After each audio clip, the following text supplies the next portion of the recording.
Guide de l'interprétation du... Je voudrais te présenter un nouveau livre de tarot.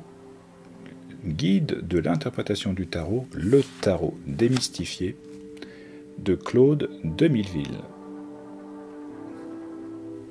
Voyons ça.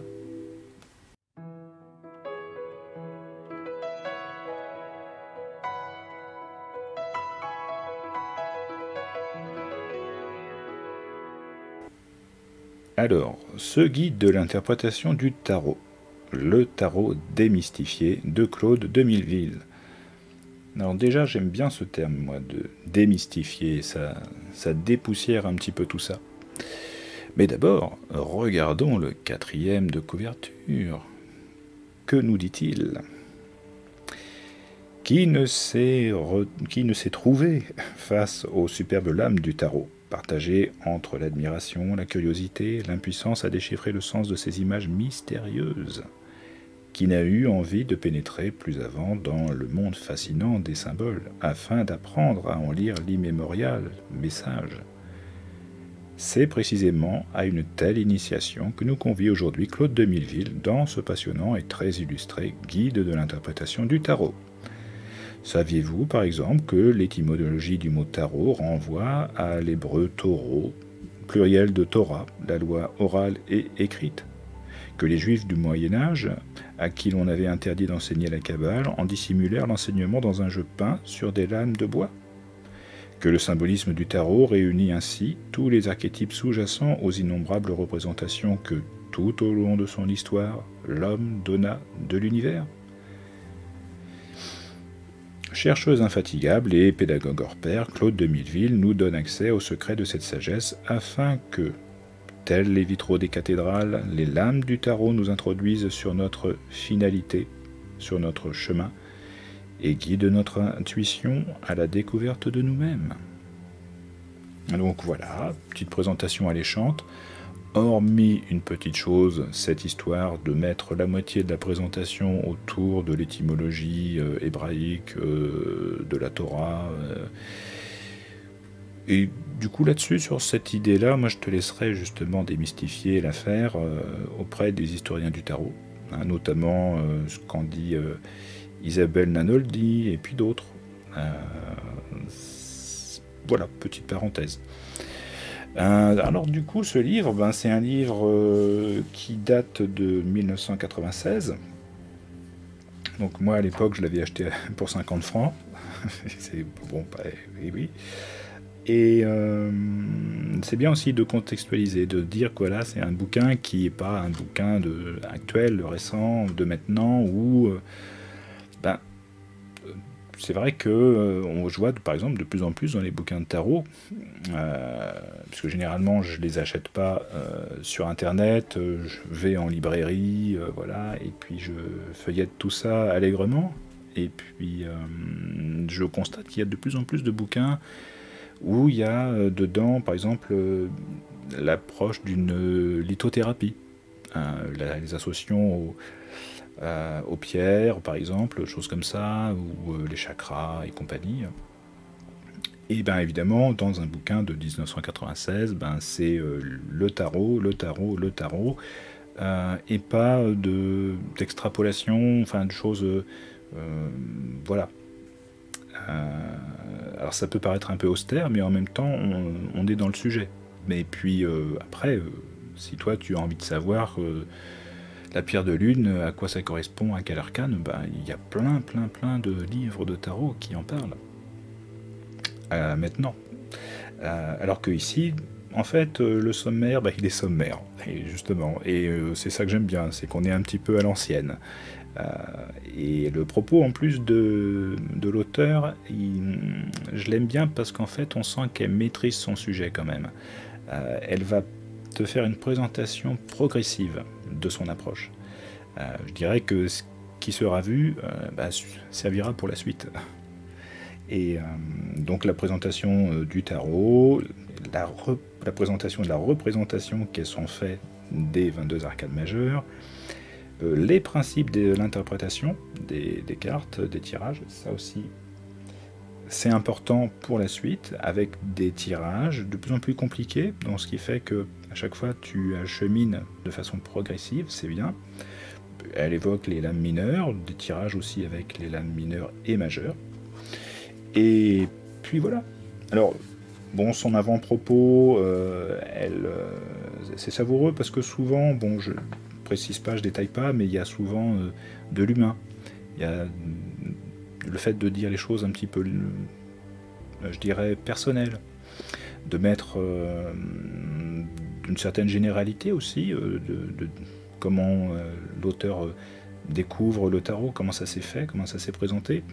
Et là, en fait, ça s'est présenté sous la forme d'une rencontre avec un kabbaliste, Monsieur Gessner, qui en fait va la sensibiliser justement à ce qui était marqué en fait en quatrième de couverture, cette histoire qu'elle a pris comme étant je dirais la base aussi de de sa réflexion, de sa sensibilité, de dire que c'est un enseignement qui vient de la Kabbale, voilà, de cette tradition du Moyen-Âge que les Juifs avaient, et cette transmission qui s'est faite par le tarot. Et oui, voilà. Donc c'est bien parce que ça personnalise, ça met de l'humain. Et puis ensuite, elle attaque le vif du sujet. Là où on peut, je dirais, différencier le tarot des oracles.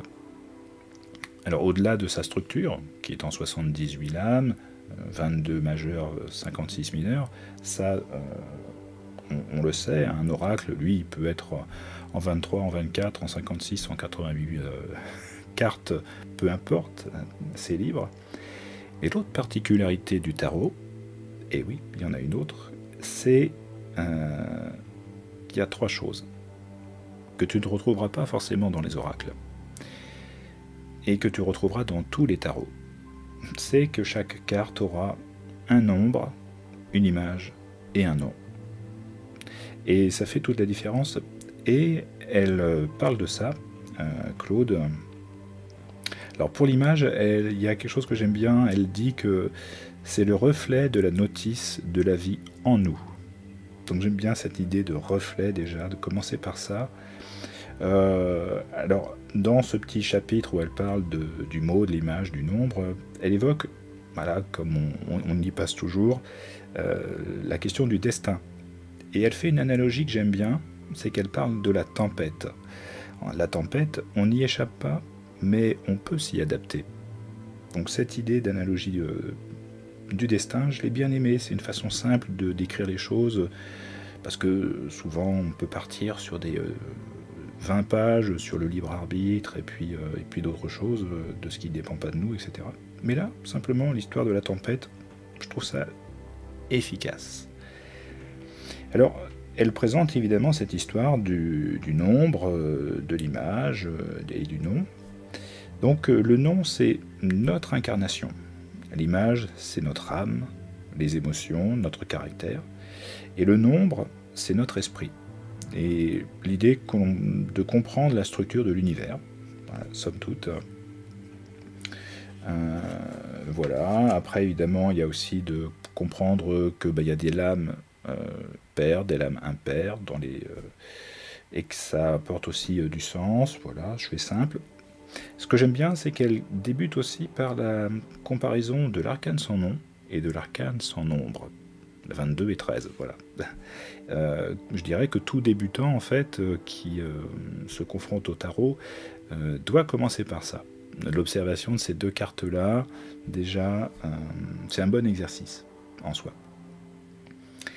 Alors ensuite, dans ce qui est de la représentation de l'image, déjà, elle parle de reflet, comme j'ai dit tout à l'heure, mais de comprendre que c'est notre reflet dans le miroir. C'est-à-dire que la gauche de la lame, c'est notre gauche. Ça, c'est important de le comprendre. Enfin, je dirais que chaque tarologue précise sa vision de l'image. C'est vrai que, je dirais, en tarologie classique, traditionnelle, divinatoire, éventuellement, c'est cette représentation sous la forme d'un reflet dans le miroir. Je dirais que dans le tarot plus psychologique, on est sur exactement l'inverse. Et donc c'est à prendre avec prudence, de bien, je dirais, peu importe l'approche, il n'y a pas d'a priori. Le tout, c'est de bien fixer les choses, de bien dire, moi, j'emploie telle méthode. Et puis en avant. Comme par exemple, j'allais faire une analogie avec un cheval. Tu montes un cheval, bon ben voilà, mais faut que tu saches ce que tu prends. Si c'est un vieux bourrin, un pur sang, tu vas pas euh, tu vas pas monter de la même façon. Et donc bon. Et ici, voilà, on part sur cette pratique-là de reflet dans le miroir. Ensuite, elle parle de la symbolique des couleurs, de la représentation de la place aussi de l'image, le haut, le bas, la représentation justement du corps, de l'âme et de l'esprit, de la gauche à droite aussi, le passé, le présent, le futur. Donc ça permet aussi voilà, de présenter les choses. Et ensuite, la particularité de son approche qui est à retenir, et qui plaira sans doute à certains en particulier, c'est l'importance de la direction du regard. Et c'est vrai que c'est une partie, je dirais, très importante du tarot, de l'utilisation de la richesse, justement, du tarot. La direction des regards. Et donc, du coup, elle va présenter les 9 lames majeures qui regardent vers la gauche, c'est-à-dire vers le passé, l'intériorité, les 8 lames qui regardent de face, c'est-à-dire le présent, les 5 lames qui regardent vers la droite, c'est-à-dire le futur, vers ce qui vient, ce qui est à faire. Donc déjà, ça présente un petit peu tout ça, la structure. Et là où son approche est vraiment très pointue, c'est qu'elle va utiliser les lames debout ou à l'envers. Et là, ce qui est important justement, c'est qu'elle va le faire en fonction du regard. Et il y a une particularité à retenir. Alors, si toi tu as déjà une pratique de lame droite et à l'envers, ça ne va pas te poser de problème. Moi, j'ai eu un petit peu de mal au tout début à me mettre dedans. Ça a été un petit peu un écueil dans ma pratique de l'utilisation de son approche. Au début, en tout cas, c'est de bien comprendre que les lames à l'envers, selon le regard à gauche ou à droite, les lames vont être appelées retournées, lames retournées. Où là, en fait, on parlera de nuances. Je vais détailler après ces aspects-là. Une nuance, en fait, de la lame, de la symbolique de la lame droite, quand elle est retournée, avec un regard qui change, en fait, de sens. Une lame droite qui regarde vers la gauche, retournée regardera vers la droite. Et donc, ce sera une nuance à retenir. Et quand la lame a un regard de face, regarde le présent, quand elle est à l'envers, on dira que c'est une lame renversée. Et là, en fait, là où le sens de la lame droite devient négatif, en étant renversé. Donc lame retournée, selon le regard, et lame renversée. C'est la nuance à comprendre, à retenir, en tout cas au début. C'est important, c'est pas forcément très compliqué, mais ça surprend en tout cas. Et ça devient plus compliqué, évidemment, quand on applique tout ça dans des tirages. Alors, elle présente aussi les arcanes mineures, parce que c'est bien aussi de situer tout ça en lien avec les éléments, avec les domaines de la vie, et le lien qui est fait aussi avec l'arcane 21, l'arcane du monde, qui a, c'est vrai, dans son image, la représentation des outils, des arcanes mineurs du tarot. Et d'ailleurs, ce que j'aime bien, c'est qu'elle dit que les lames majeures parlent de nous, et les lames mineures parlent de la réalité que nous rencontrons. Donc, d'ailleurs, dans son bouquin, elle travaille beaucoup avec les lames majeures. Je pense que c'est aussi pour mettre un petit peu le pied à l'étrier de son approche. Et elle dira après que c'est bien aussi de pouvoir s'enrichir des lames mineures, qui ne sont pas du tout mineures, mais qui ont leur sens aussi, afin de compléter un message. Et donc ici, de prendre par exemple les bâtons pour ce qui est du monde des actions, les coupes pour les sentiments, les deniers pour les acquis, les épées pour les échanges. Tout ça, c'est somme toute assez classique. Il y a une représentation que j'aime bien et qui va se développer par la suite, c'est ce qu'elle appelle la crucifixion heureuse. Alors c'est aussi une représentation toute simple, hein, le fameux l'être, l'intériorité à gauche, le fer à droite, la terre en bas, le ciel en haut, et puis nous, au centre de tout ça. Voilà. Mais c'est aussi une représentation à retenir qui sera intéressante de voir par la suite. Alors ça, représentation des 22 lames majeures du tarot de Marseille. Alors elle a une représentation particulière, alors elle parle des 7 arbres de vie. En fait elle parle de verger de l'amour, un truc général. J'aime bien ça, ce côté, elle parle du tarot comme étant un élément de recherche du bonheur, quelque chose comme ça. Et elle représente les 22 arcades majeures comme étant un verger de l'amour avec 7 arbres de vie. Mais je peux déjà te montrer la représentation de la bête. On pourra voir ça un petit peu plus finement après, mais comme elle avait mis quelque chose à l'époque qui était, j'allais dire, assez rare, c'est-à-dire d'avoir des images en couleur. Et cette fameuse représentation des arbres de vie, où en fait on a 7 arbres de vie. Donc déjà la représentation, tu peux la situer, donc du battleur au chariot, puis au-dessus de la balance à tempérance, et puis du diable au monde. Voilà. Et puis le mat, la liberté qui se balade autour de tout ça.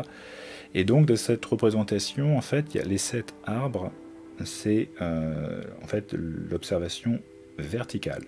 Il y aura après ce qu'elle appelle les âges, qui sont en fait les représentations, l'analyse horizontale. Mais ici, les arbres de la vie, donc je reviendrai dessus, hein, mais l'arbre, par exemple, le premier, c'est entreprendre. Le deuxième, apprendre. Le troisième, comprendre. Ensuite, prendre, communiquer, aimer, se reposer.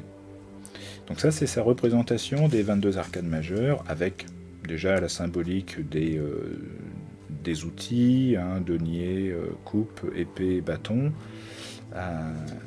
que tu peux déjà retrouver dans l'arcane du monde. Voilà. Ici, on a encore la représentation un petit peu plus détaillée. Là, c'est l'ensemble du tarot, où en fait, autour des 7 arbres de vie, on a l'ensemble des arcades mineures représentées ici. C'est un exercice aussi qui est sympa, je dirais, visuellement, de montrer où se situent les cavaliers, voilà, etc. L'ordre. Et donc, du coup, ça fait que cette représentation, elle permet en fait déjà d'aller étudier plus profondément les 22 arcades majeures. Alors ce que j'aime bien, c'est qu'elle commence évidemment par parler du mat, qui a sa petite particularité. En fait, elle dit le mat, le héros de votre histoire. Donc j'aime assez bien ça. Elle parle en fait du mat comme étant le petit pousset de cette histoire, de notre histoire. Et donc elle dit des choses sympas que j'aime assez bien, justement quand elle parle du petit pousset, elle évoque un petit peu l'histoire justement de ce conte. Elle parle d'un moment donné où il y a 7 filles de l'ogre et puis les 7 garçons du conte. Et elle fait une analogie sur le double intérieur où on est homme-femme et où il faut harmoniser notre part masculine et notre part féminine. Déjà en 1996, ce qu'on retrouve beaucoup maintenant, je dirais, et que j'aime beaucoup, j'apprécie beaucoup cette harmonisation, cette recherche. Et Ensuite, elle parle un petit peu du mot, du mat, qu'est-ce que c'est, l'image du mat, qu'est-ce que c'est, le nombre, justement le fait qu'il n'y en ait pas. Et elle a fait aussi un truc savoureux, une petite pirouette littéraire que je vais te lire. Voilà, on prend le temps, hein, tranquille, comme à la maison. Elle parle en fait des caprices de Marianne d'Alfred de Musset, où Célio, le romantique, dit à son ami Octave, le libertin, que tu es heureux d'être fou. Mais que tu es fou de ne pas être heureux, lui répond Octave. Et n'est-ce pas fou d'être trop sage? N'est-il pas sage d'être un peu fou? Et si on veut avancer dans la vie, être trop sage n'est pas bon, car on n'osera plus prendre de risques. Et en revanche, si l'on est fou, on prendra beaucoup de risques, trop au goût de certains. Mais le tarot considère quant à lui qu'il vaut mieux prendre des risques, même si l'on essuie des échecs, parce que c'est la seule manière d'apprendre. Bon, mieux vaut évidemment ne pas répéter sans cesse ses erreurs, voilà. Mais là déjà, je trouvais qu'en filigrane, elle disait, après cette pirouette un petit peu littéraire, quelque chose qui compte, enfin au-delà de la représentation du mat, pour présenter ce héros en fait de l'histoire, bah, c'est de dire aussi que de toute façon, dans l'apprentissage du tarot, enfin d'un oracle en général, eh bien, à un moment donné, tu retiens pas forcément la symbolique, tu retiens difficilement l'association des cartes entre elles, tu retiens difficilement après un tirage, la dynamique d'un tirage, tu te trompes dans ton interprétation, tu fais des erreurs, c'est partiellement bon, etc. Eh bien, moi, je trouve ça formidable de se tromper. Ce truc-là, pour moi, c'est fondateur, c'est important. Si toi, tu te scléroses à chaque fois que tu te vautres, que tu te trompes, je sais pas, je fais autre chose. Le tarot, justement, je dirais que si on peut, entre guillemets, 100% pouvoir avoir des réponses, et en même temps, ce petit grain de sel, ce petit supplément, ou même ce petit grain de sable, qui viendra te titiller, qui viendra en rajouter, faire en sorte que tu ne sois pas dans un confort moral avec voilà, une assise de peut-être d'être, je sais pas, tu peux avoir une culture générale assez riche et puis t'endormir là-dessus. Tu peux avoir un certain don, une certaine médiumnité, t'endormir là-dessus. Eh ben, c'est pas l'outil qu'il te faut. Si tu as envie de te le reposer, prends un coussin. Mais si tu prends le tarot, que tu fais des erreurs, c'est la meilleure façon d'apprendre, de progresser en tout cas. Si tu as le goût aussi de revenir sur tes interprétations, de voir là où ça a péché, et de justement de pouvoir avancer, de progresser. Donc déjà de présenter ça, je trouvais ça bien. Alors ensuite, elle va présenter son fameux verger de l'amour, les 7 arbres de vie, et donc de présenter chaque arbre, hein, l'arbre d'entreprendre, d'apprendre, de comprendre, de prendre, de communiquer, d'aimer et se reposer. Chaque arbre qui est fait de 3 arcanes. Et donc elle va détailler chaque arbre, et sous la présentation du coup de chaque arcane. Donc c'est le prétexte aussi quelque part de présenter les arcanes majeures d'une façon cohérente qui me plaît bien, dans le sens où c'est présenté au sein d'un arbre de vie. Voilà, donc dans une dynamique de mettre en avant ce petit supplément d'âme, je dirais, et de l'arcane. Et ensuite, elle parle des 3 âges de ce verger de l'amour dont j'ai parlé, c'est-à-dire l'analyse horizontale du verger. Donc l'âge d'enfance, du battleur au chariot, et là aussi elle va contextualiser le battleur au sein de cet âge. Chaque arcane en fait va être contextualisé. L'âge adulte, donc de la justice à tempérance, et puis l'âge cosmique, du diable jusqu'au monde. Donc voilà, déjà pour la représentation des 22 arcanes, l'évocation aussi des arcanes mineurs, donc arcanes majeures, arcanes mineures. Et là, on va attaquer le gros, c'est-à-dire les principes d'interprétation. Donc ce qu'il y a, c'est cette fameuse histoire des regards dont je parlais. Donc il y a la direction du regard à retenir. Et c'est important, et du coup, eh ben, je vais être obligé de lire le petit passage en entier. Parce que c'est important. Donc on vient de voir, lors de la traversée des 3 âges du verger d'amour, l'importance de la direction du regard de chaque lame. C'est le principe essentiel qui va guider toutes nos interprétations de tirage. On peut maintenant distinguer 3 types de lames. Celle qui regarde vers la gauche, votre gauche, comme dans un miroir, celle qui regarde de face et celle qui regarde vers la droite. Comme on lit de gauche à droite, dans le sens de l'écriture occidentale, le regard balaie la ligne du temps, du passé à gauche, vers le présent de face, et puis vers l'avenir à droite. Donc c'est un petit peu ce que je répète, voilà, et donc elle représente encore les lames qui regardent à gauche, qui regardent de face et qui regardent à droite. Et cela en fait au sein des différents arbres.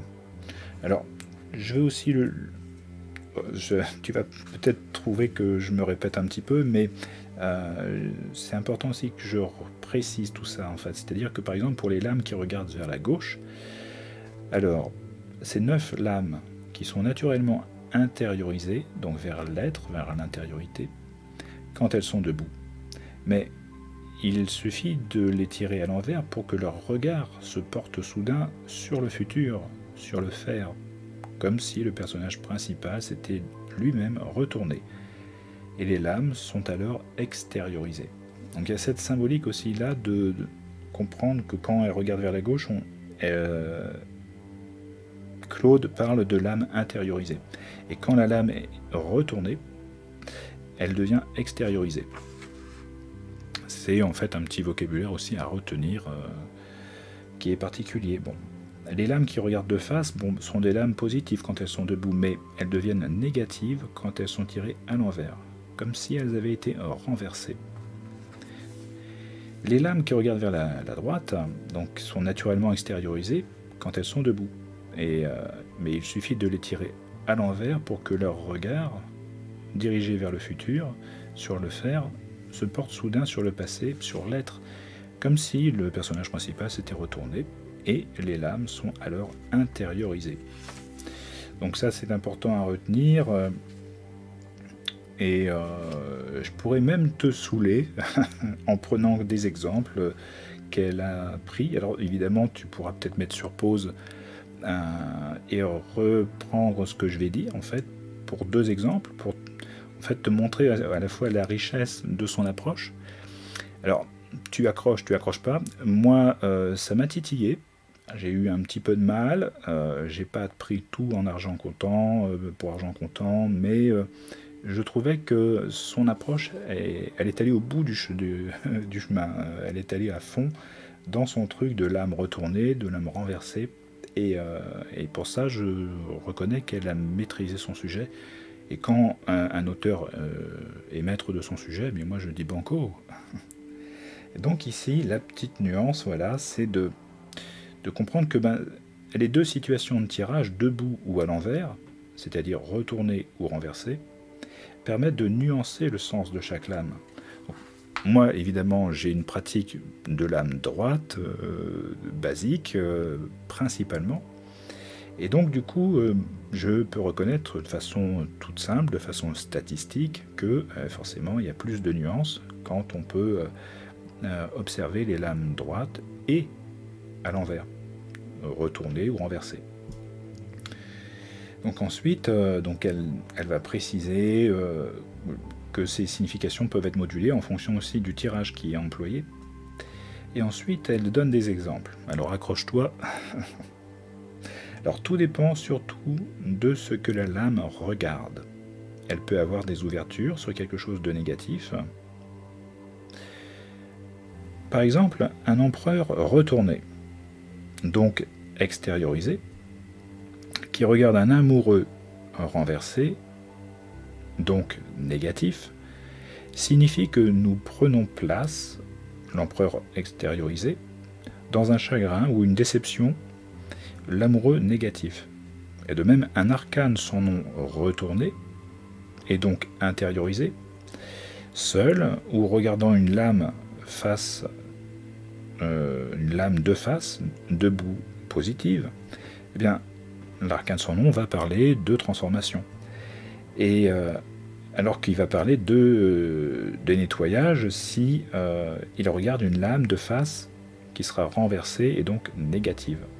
Donc transformation droite et lame renversée négative, où il parlera de nettoyage.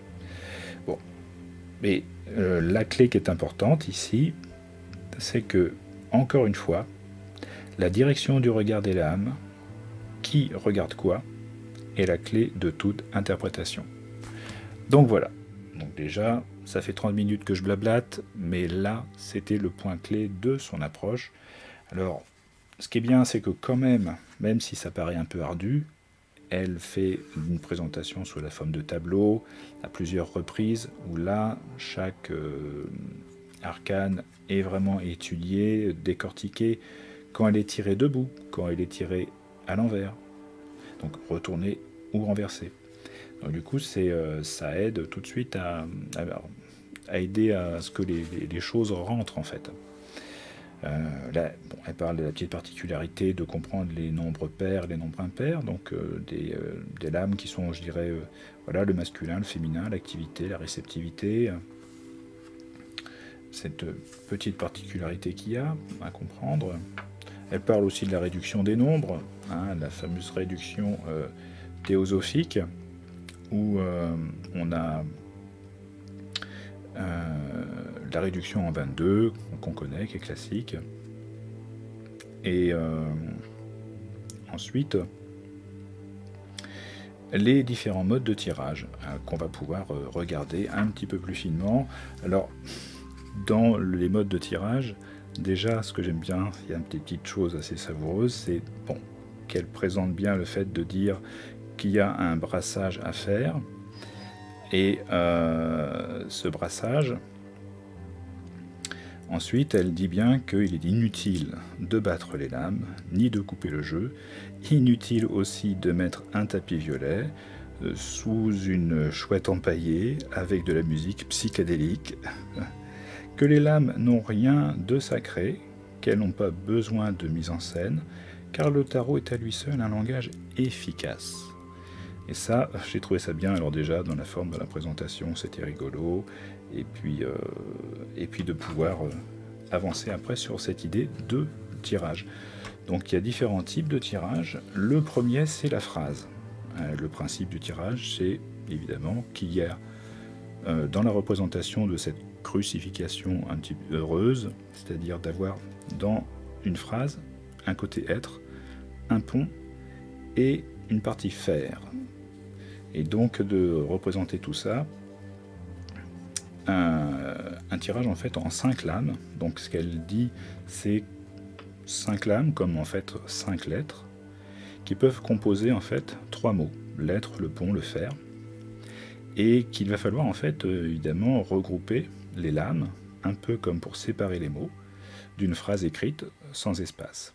Et pour cela, on va se servir de la direction des lames, des regards de l'âme.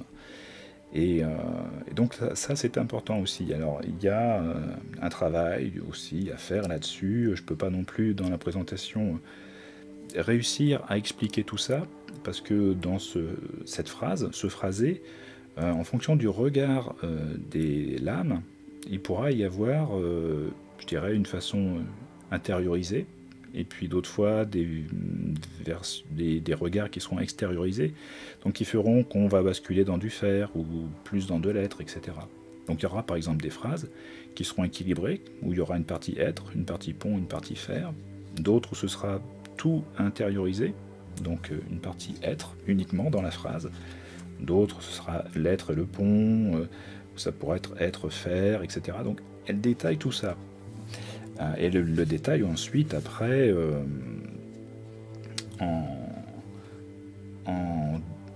en expliquant en fait évidemment ce qu'il y a à comprendre de chaque arcane majeur, debout ou inversé, dans l'être, dans le pont et dans le faire. Donc heureusement, ça sauve un petit peu la mise d'avoir ce grand tableau qui va expliquer concrètement les choses.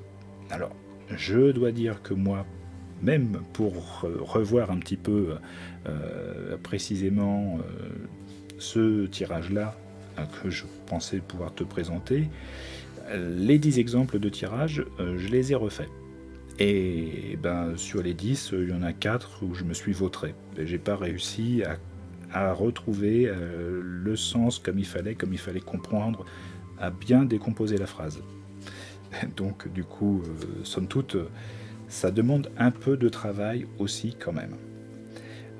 Et puis après, au-delà de la représentation des 5 lames sous la forme de phrases, en 3 parties, ou en une seule, ou en 2, il y a aussi des calculs de titres. Voilà, des titres qui sont calculés. Alors là, je passe parce que dans plusieurs tirages, ça sera le cas.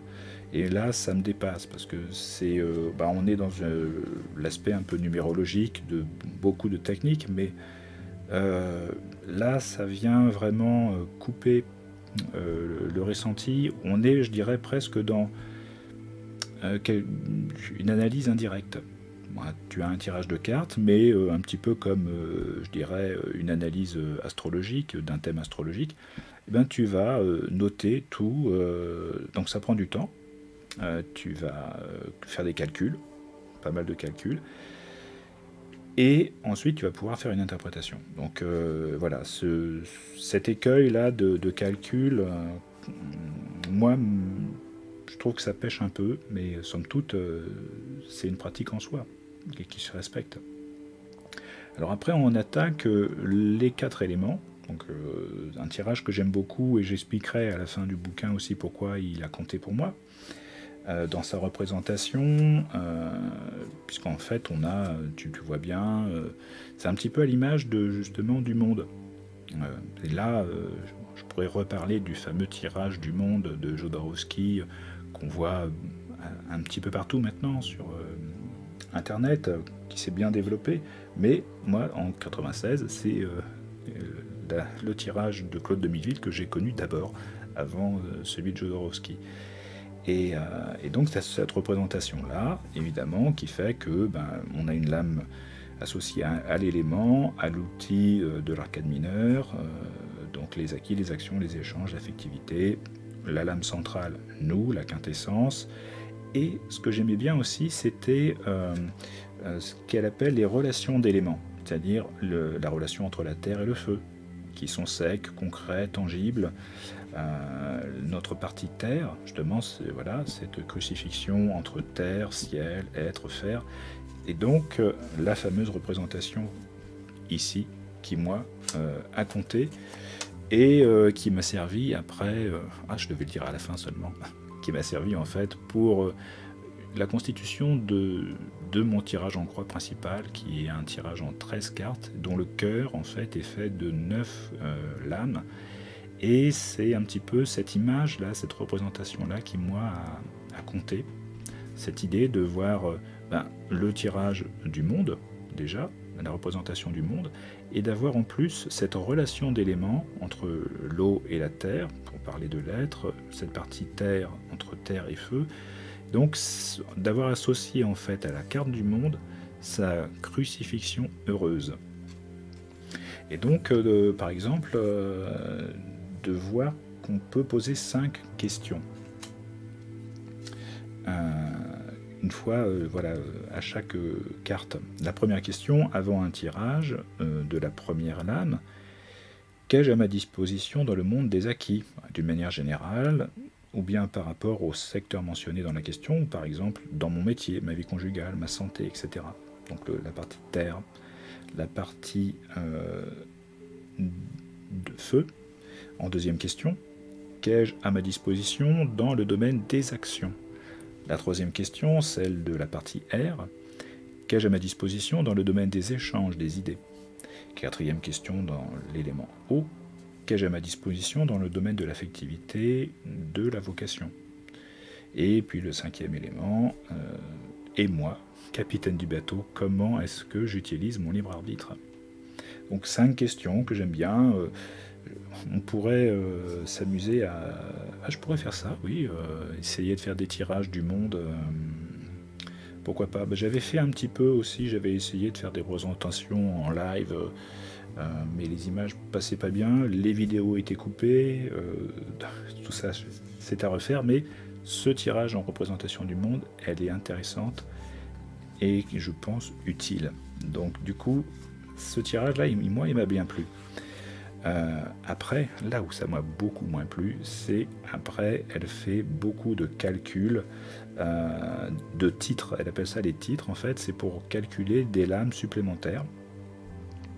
Et du coup, je dirais même de façon un petit peu Georges Colleuil. Donc là, du coup, ça demande vraiment de travailler. C'est-à-dire qu'il y a à un moment donné, bon, l'association de l'addition de deux lames, de deux numéros, de deux nombres, donc ça va.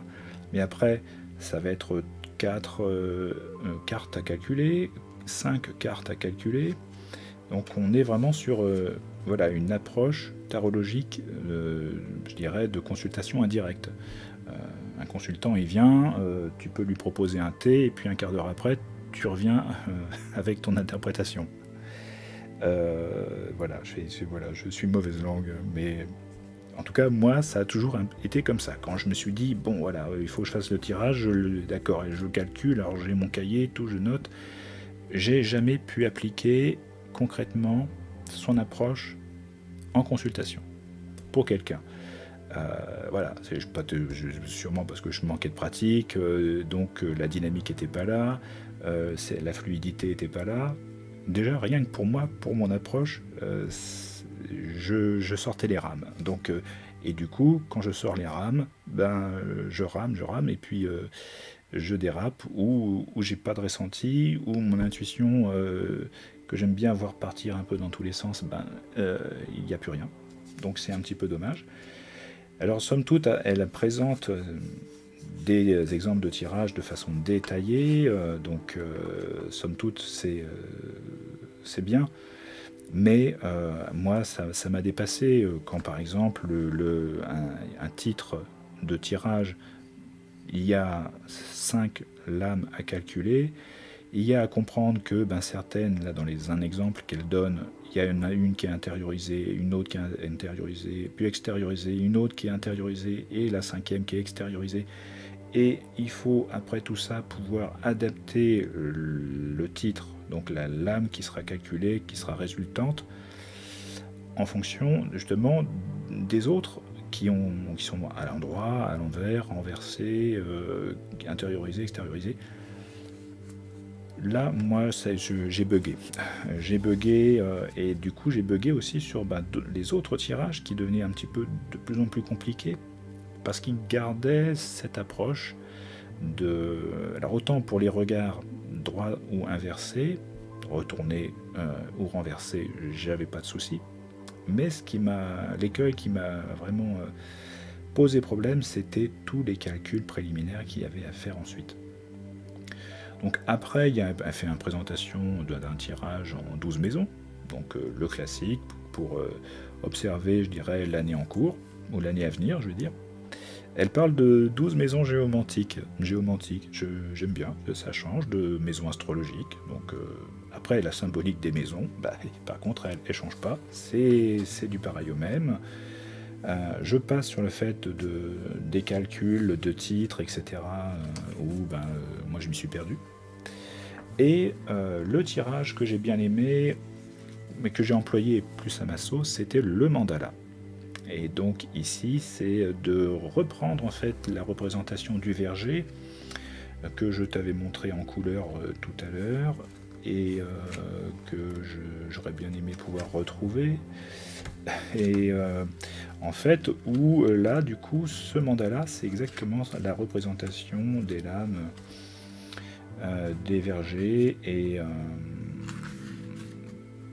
je vais laisser tomber, voilà, en fait, de pouvoir retrouver ce tirage ici en 22 cartes, en fait, mais dans cette représentation-là.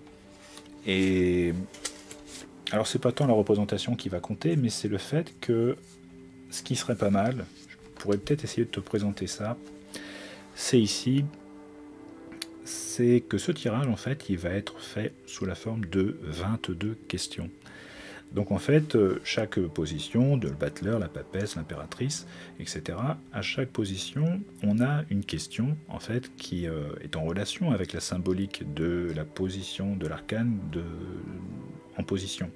Donc par exemple, pour le battleur, c'est la question « Qu'est-ce que j'entreprends ?» Pour la papesse, « Qu'est-ce que j'apprends ou découvre ?»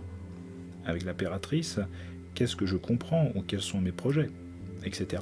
Et donc un tirage comme ça avec 22 questions. Donc là, on emploie les 22 arcanes majeures. Donc moi, c'est mon dada, c'est très bien. Bon, évidemment, à ma sauce, je l'ai utilisé de façon droite. Bah oui, je à ma sauce. Mais je trouvais ça bien d'avoir ces 22 questions. Et puis, alors après, elle, dans son tirage, là, elle détaille, évidemment, dans le sens de le regard, voilà. Et aussi, un truc supplémentaire, moi, que j'avais fait au début, et puis que je l'ai laissé tomber, c'était, il y a le canevas, qui est bien, et puis donc tu fais ton tirage des 22 lames, et puis donc tu as une lame, ce qu'elle appelle une lame réponse. Donc c'est la lame que tu as tirée, qui est par exemple, je dirais, la maison Dieu tirée en lame 1, en position 1. Donc c'est la lame réponse. Et puis tu as en fait la lame place, c'est-à-dire la lame 1 ici, le battleur. Et la représentation qu'elle fait en plus, c'est de calculer la lame réponse, donc ici la maison Dieu 16, avec la lame place, la lame 1, donc 16 plus 1, ça fait 17. Et pour avoir une lame supplémentaire, la lame somme, donc ici ça ferait 17, ce serait l'étoile, dont il faut évidemment interpréter debout ou à l'envers selon des règles, voilà, pour faire parler la lame. Bon. Et c'est là où évidemment moi je ne suis pas allé plus loin. Mais j'ai gardé ce tirage-là qui peut paraître un petit peu lourd, mais en fait il est déjà préformaté, il est prémâché. Les 22 questions sont là.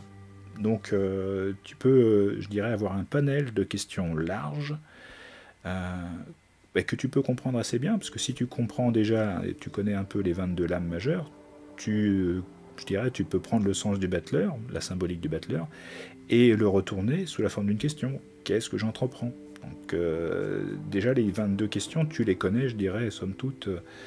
Et donc ce tirage, il est... moi je l'ai trouvé sympa pour cette histoire de 22 questions. Et puis voilà, après elle présente les arcanes mineures, évidemment, dans la représentation de son carré, un petit peu à la représentation du monde. Donc ça situe aussi les arcanes. Évidemment, il y a